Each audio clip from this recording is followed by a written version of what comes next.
synagogue, they entered the house of Simon and Andrew with James and John.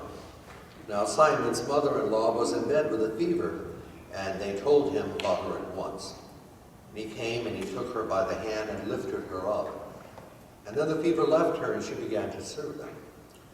And that evening at sunset, they brought to him all who were sick or possessed with demons, and the whole city was gathered around the door. And he cured many who were sick with various diseases, and cast out many demons. He would not permit the demons to speak, because they knew him. And in the morning, while it was still dark, he got up and he went to a deserted place. And there he prayed. And Simon and his companions hunted for him. And when they found him, they said to him, "Everyone is searching for you." And he answered, "Let us go on to the neighboring towns, so that I may proclaim the message there also. For that is what I came to do." And he went to all of Galilee, proclaiming the message in their synagogues and casting out demons. The Gospel of the Lord.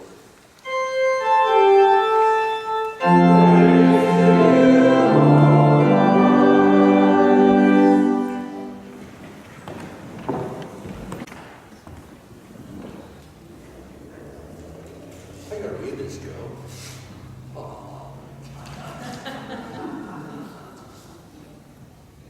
Oh, that's nice. Love Joe. Thank you, Joe.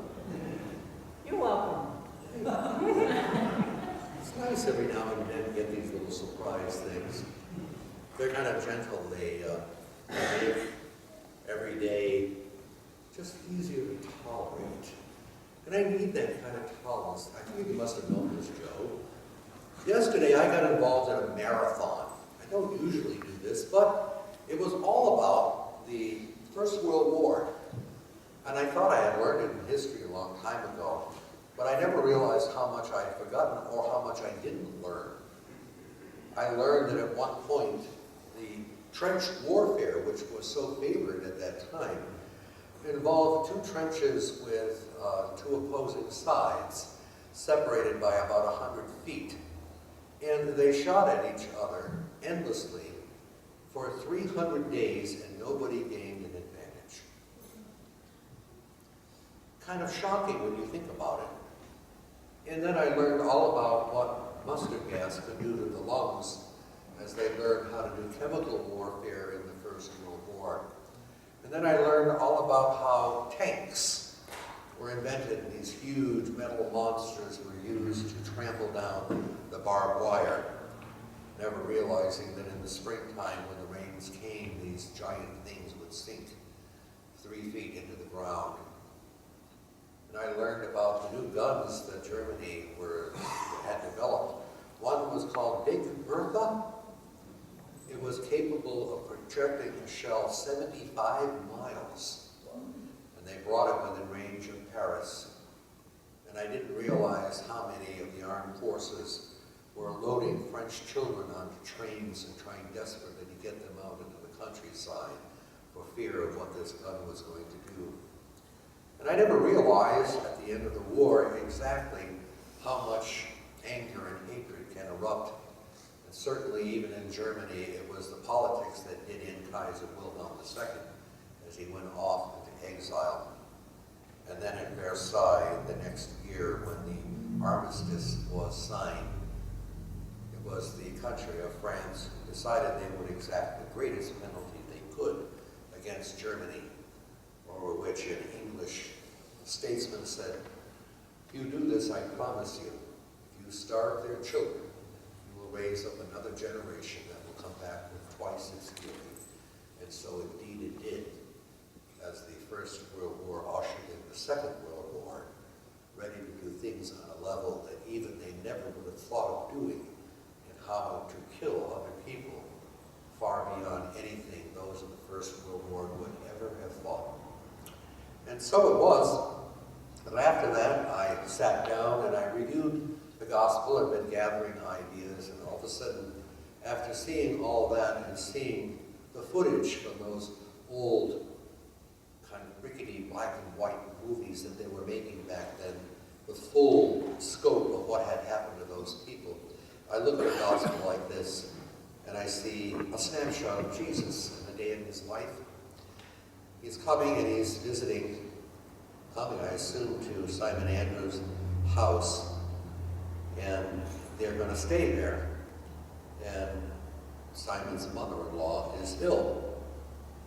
And I'm thinking to myself how he takes her by the hand and raises her up, and then it says she began to serve them. And I thought how interesting this gospel is over and against a generation like us who have become far more used to feminism. And I'm not quite sure if I popped a couple of Tylenol to my mother-in-law back then, she would have gotten up right away to serve me. As a matter of fact, I probably would have wound up serving her. But the important thing here is she understood herself as one who serves. Whether you think that's right or wrong, it is a reality of how life was at that time. So what he does is he brings her back into the normalness of her own life, that sickness can make go away. And she does what she believes she is called to do, to take these visitors in as guests. How you treat visitors back then is extremely important, as we all know. And she serves them, because she's better now. And so, I'm looking at this text and I'm thinking of what I saw earlier. And I'm thinking, long ago when I was in high school studying in English, the poet in England, Siegfried Sassoon. Anybody remember Siegfried Sassoon? Yes. And he writes angrily of poetry at the end of the First World War. He observes the people coming back from that war without limbs, without legs, blind, some deaf. And he writes this very angry line in a poem. And so the women rose up at tea and commented among themselves that there's such marvelous work being done for the blind, as they sat and drank their tea. What type of snapshot is of you? We have one of Jesus this morning doing what he does. He goes and he visits, he cures a woman. In the ordinariness of her own life, she gets up and she serves him. And then a whole crowd comes around because, after all, Jesus is getting to be known. And then in the morning, before anybody else notices, he steals away because it's time to pray. This is part of the ordinariness of his life. It's probably something that was on his daily schedule, that type of talk, that repartee that goes on between him and the God he called his Father. And then he starts another day, another town, another message, another gospel, inexorable regularity of his life. It's what he's called to do. It's what he knows how to do.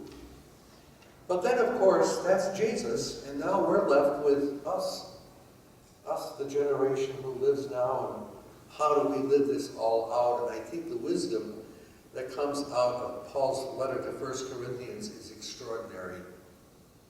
I think in an age of individualism where we want to celebrate how unique we are, that in doing so, it is so easy to forget that we're dealing with other people that need to hear and understand what this Jesus person is all about. In that First World War pictorial that I saw yesterday, it was total pride. Each country saying, we're going to win. Not only are we going to win, we're going to pray because we know God is on our side. That's how we know we're going to win. And so the arrogance of the generals forced tens of thousands out to be killed. 20,000 Canadian troops wiped out in 2 days because their generals said, you can do this, as he stood back and watched it happen. But here comes Paul. For though I am free with respect to everybody, I make myself a slave to everybody, so that I might win more of them. For those who are under the law, I'll be one of those people under the law. To the Jews, I'll be a Jew to win them. To those who are outside of the law, yeah, I'll do that, I'll stay there with them, so that I might win those. Are there people who are weak? Okay, I'll be weak, I'll do it. I'll be one with them, so that I might win them over. I become all things to all people, that I might save all. I do it all for the sake of the gospel, so that I may share in its blessing. And I think there is here, out of the gospel, that runs right into Paul's letter in 1 Corinthians. It says, "Who are you now here?" We see a snapshot of Jesus' life in the reading of the gospel. And here we are this morning, and this is a snapshot of who we are as a community, isn't it? This is the reality of who we are. We're here, we hear the gospel, we sing our songs, we take the bread, we lift the chalice, we drink the wine, and it's supposed to describe who we are at our baptism. But I think the real question and examination of conscience is, what are you willing to become that you may not want to become for the sake of letting people hear what Jesus is all about? Do you have to disturb your free time? You might have to. Do you have to sit down with people who you might not ordinarily sit down with? You may have to. Do you have to reach out to people who society sees marginalized? These aren't the people you see who you would want to move in next door. You may have to. Because the gospel speaks out to all nations, all times, and all purposes, for all reasons. And when it does, it will be, as it was said to Peter at the end of the gospel, there will come a time where you will be led to where you do not want to go. It will be done for the gospel's sake. So yeah, true. Is there joy in hearing the gospel? Yes, sure there is. But like all of your lives, and I think you will agree with me, because I've talked to so many of you, and I've dealt with many people, and so have you. It's not a joyride. We're on constant vigilance. That First World War was a prelude. And it happened because somebody didn't want to forgive somebody else. And when they didn't, they primed the pumps of what war was going to really be like. And if we think it's all that much different, pick up a Time magazine. I get one every week through the mail. Take a look at the 2-page spread of the town in Syria where nobody could possibly ever live again. Apartments and buildings where people brought up their children, knew the joy of being husband and wife, seeing their children married. Nothing lives there anymore. It's a city as big as Richmond, and there's nothing but shattered buildings left. You got to say to ourselves, is this another microcosm of what happened in World War I, World War II? Is it still happening today? And if it is, and if our influence to be the people of Christ who proclaim that message, our influence is small. But the gospel this morning is also small. It's dinner time. A mother-in-law is sick. She's taken up by the hand. And once she's made well, she goes on with the ordinariness of who she is called to be. And she serves. And so it's so for us in the snapshot of an individual day in our lives. We get up, and the opportunity is there to do something, anything, that somehow is a contradiction to the stupidity of what people have done in the past and all the wars, and what's being done in Syria right now, the ISIS, all of the stuff, Jordan reacting to one of their people being thrown on with aviation fuel and turned into a torch. Human stupidity has never gone away, it never changes. So how shall you and me, as individuals, or together collectively as our church, say, we cannot change all that, but we do have the power to influence in our area, to be a voice that speaks over and against all of its cataclysms, to be the kind of people that come together and say, this is who we are, that this church, any Christian church, is a contradiction to all of the wars and all of the pride and all of those who gave up their lives for the arrogance of other people. It's a big job. But you see, we haven't been given that much area to cover, have we? We can do these things collectively when we put our mind to it. You'll see it in a pile of sheets out there that have been kind of gathering together. You will see it in the outreach that we do. You may not see it in the family of whoever that was that we got out of Hilliard House because we gave them a $2,500 donation, and now all of a sudden those kids, whoever they are, can come home and say, this is where I live. I don't live in a halfway house. I live in my own place. All of these things are within our hands. And out of this text, this gospel, of ordinariness of Jesus' life, he comes in, he's going to eat, raises this mother-in-law to her feet, and says, be now free. Do what you are called to do, whatever that is in your mind. The only question that's left, you see, is after a gospel like this, and after an epistle like 1 Corinthians that says, I become who I need to become for the sake of the gospel. There's only one thing left, is there?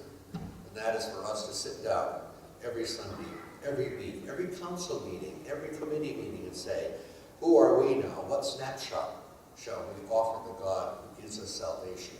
How shall we live as a community? What do we want to do? Shall we become something we don't want to be for the sake of the gospel? It may happen. I just don't know where it is or when it's coming. But when we are faithful to this word, to receive the bread and drink from the chalice, we are being prepared out of the lovingness of God, who leads us perhaps where we may not want to go, but where we will ultimately wind up for the sake of the good news.